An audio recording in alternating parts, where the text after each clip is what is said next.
हम 12th class का MCQ जो है पार्ट, थ्योरी पार्ट, उसको कवर अप करने की कोशिश करते हैं। और पहला हम स्टार्ट कर रहे हैं फंडामेंटल ऑफ पार्टनरशिप से। तो आप कॉपी पेन उठा लीजिए बेटा और हम स्टार्ट करते हैं। सबसे पहले थोड़ा सा थ्योरी थ्योरी का एक पेज है, उसको पढ़ लेता हूँ मैं। फंडामेंटल ऑफ पार्टनरशिप फर्म में section 4 of Indian Partnership act में डेफिनेशन दी गई है पार्टनरशिप की। तो मैं पढ़ता हूँ।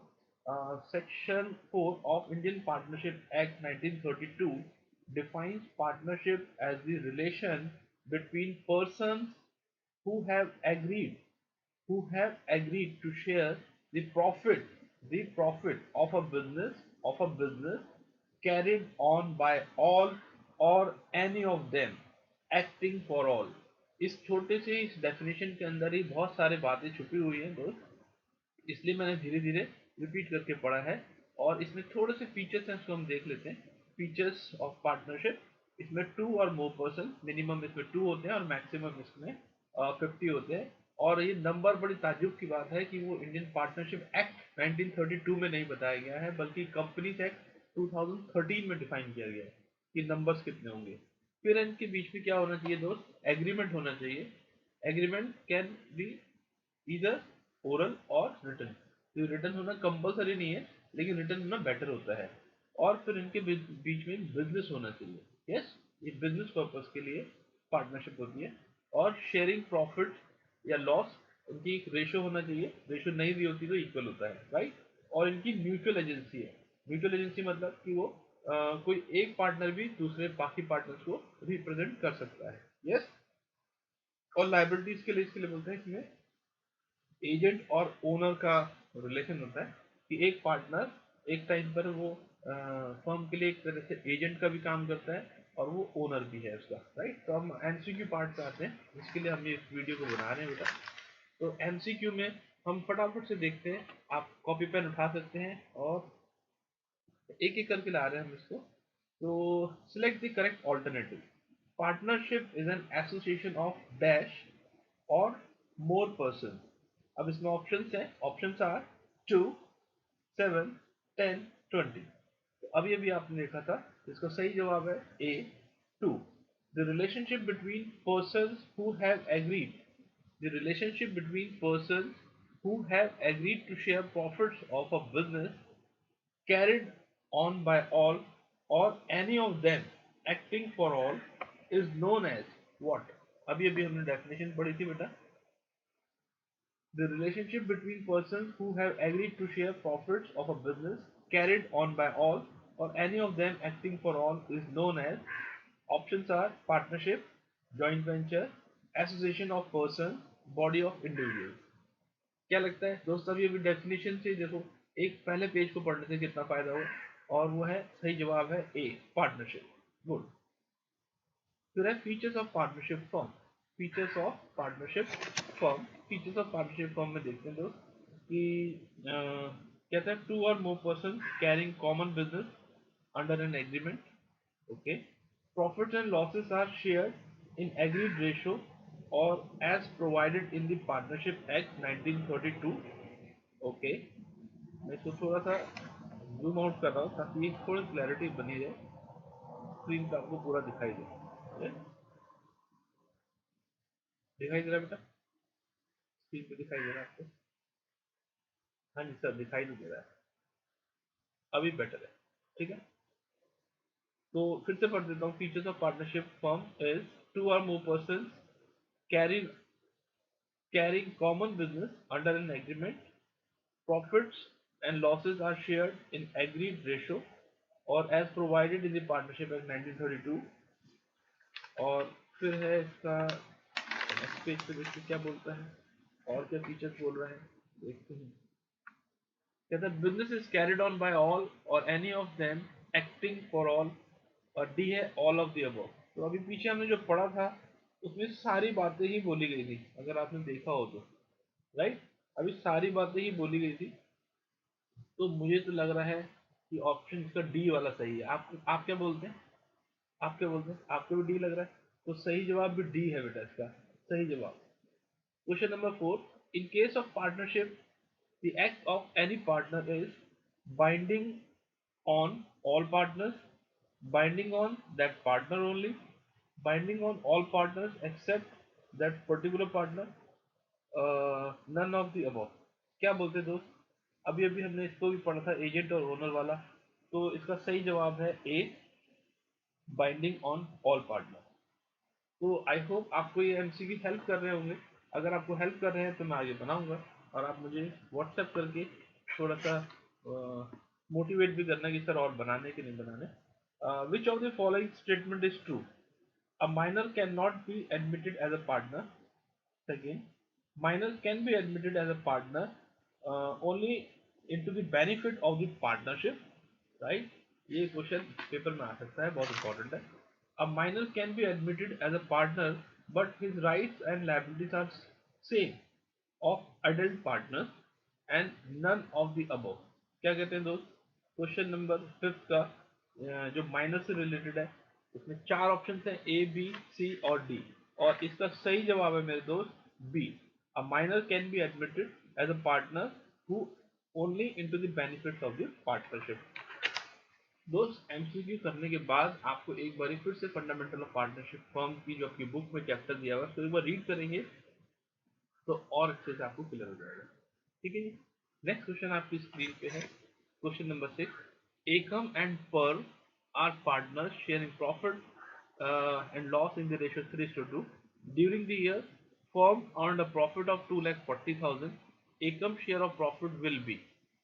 अब आपको बताना है इसमें अगर 3:2 की रेशियो है और 2,40,000 है तो एकम का प्रॉफिट कितना होगा। दोस्त 2,40,000 में एकम का होगा 3/5, और 3/5 बनकर आता है 1,44,000। तो इसका सही जवाब है सी। कैसे करेंगे? 2,40,000 और इंटू 3/5। बोलो ठीक है बच्चे। हाँ, कॉपी पेन तैयार रखना, मैंने कहा था कॉपी पेन तैयार रखना। ओके, ठीक है दोस्त। फिर एक थोड़ा सा ये अनकॉमन सा क्वेश्चन है, आपको इजीली बुक में नहीं दिखाई देगा। Ostensible partners are those who.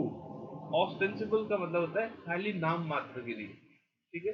Actual में पार्टनर नहीं होता, सिर्फ हम उसका नाम यूज करते हैं। Do not contribute any capital but get some share of profit for lending their name to the business। पहला ऑप्शन है। और इसमें है contribute very less capital but get equal profits। फिर है do not contribute any capital and without having any interest in the business lend their name to the business। और D है contribute maximum capital of the business। तो इसका सही जवाब है दोस्त, पहले मैं आंसर बता देता हूँ, सी। फिर आप इसको गूगल पे भी सर्च कर सकते हैं। तो बेसिकली क्या होता है कि कभी कभी कोई बहुत बड़ा आदमी है, जैसे सचिन तेंदुलकर हैं या कोई ऐसे बहुत बड़े आदमी हैं, और उनको आप बोलते हैं कि हम कोई ऐसे पार्टनरशिप कर रहे हैं, और अगर आपका नाम हम यूज़ करेंगे तो हमारे बिजनेस अच्छा चल पड़ेगा, और हमारे बिजनेस में से हम कुछ ऐसा भी करते हैं कि समाज कल्याण के काम भी आता है, राइट। तो वो कहता है अच्छा कोई बात नहीं, आप मेरा नाम यूज़ कर सकते हैं, लेकिन मुझे आपके बिजनेस से कोई लेना देना नहीं है। ठीक है दोस्त। तो मैंने इसको कहीं लिखा भी है तो दोस्त ऑस्टेंसिबल पार्टनर से दिखाने के लिए पार्टनर होता है, सिर्फ उसका नाम यूज किया जाता है, ना तो फॉर्म में प्रॉफिट दिया जाता है और ना वो कोई कैपिटल लगाता है। ठीक है मेरे दोस्त, आई होप आपको ये समझ में आ गया होगा।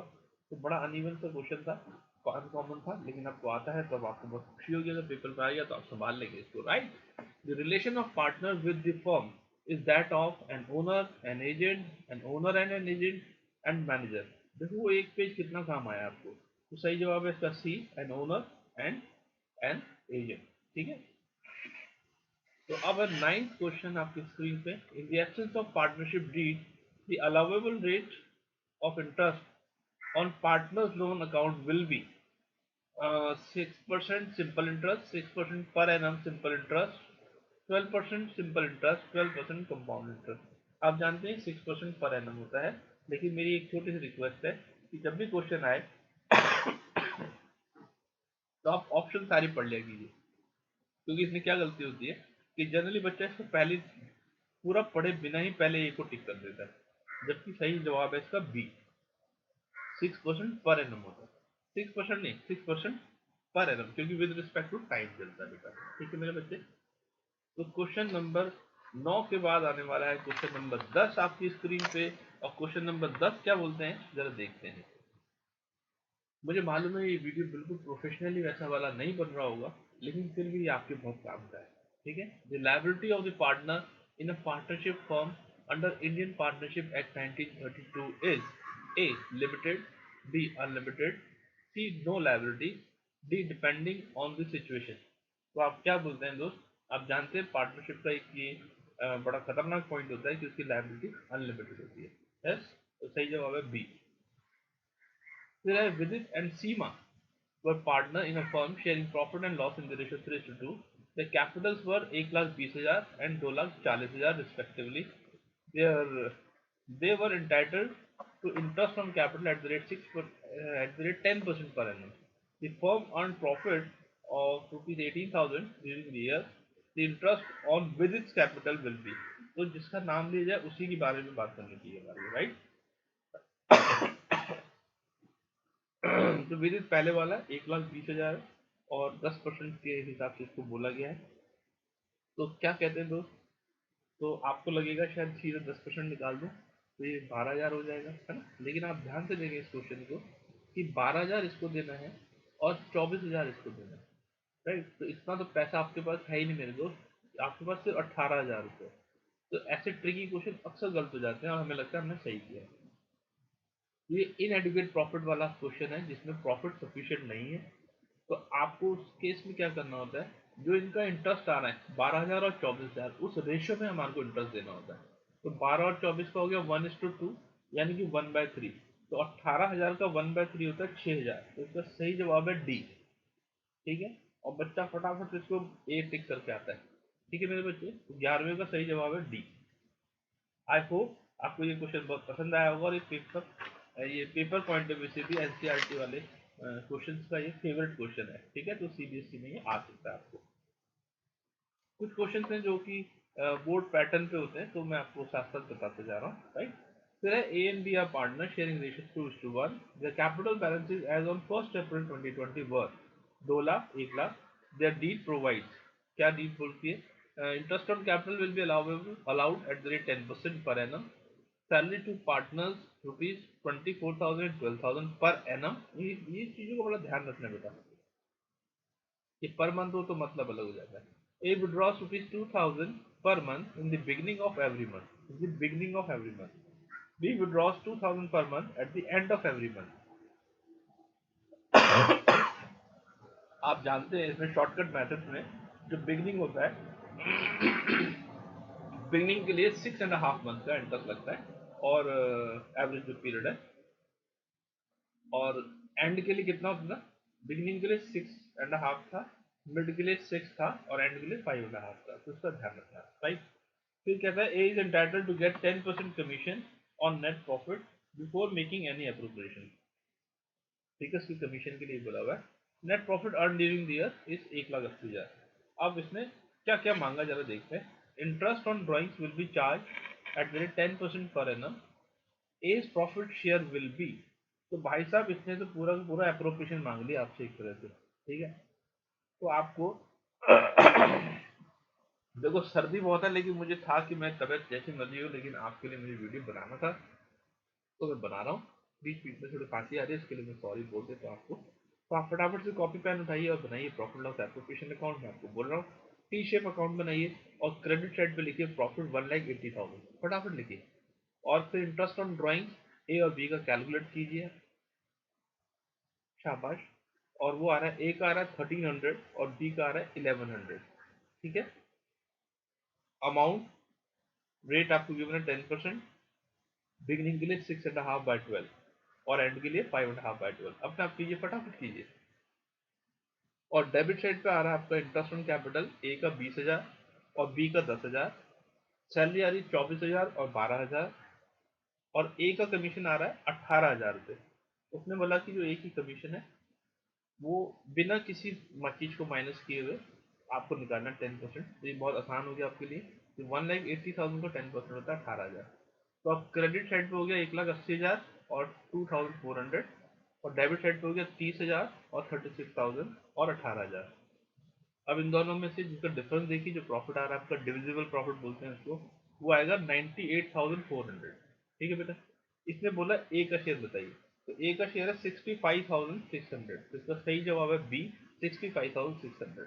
ऐसे क्वेश्चन थोड़े से टाइम कंज्यूमिंग होते हैं, और जब पेपर में एमसीक्यू आते हैं आपके बेटा, तो आप ऐसे टाइम कंज्यूमिंग वाले क्वेश्चन को थोड़ा बाद में अटेम्प्ट कीजिए, और जो थ्योरी वाले जो स्ट्रेट फॉरवर्ड क्वेश्चन है उनको पहले अटेम्प्ट कीजिए। ठीक है बेटा। तो 12 तक हो गए हैं बेटा हमारे, और हम फिर चल रहे हैं 12 के बाद आगे अपने सफ़र पे।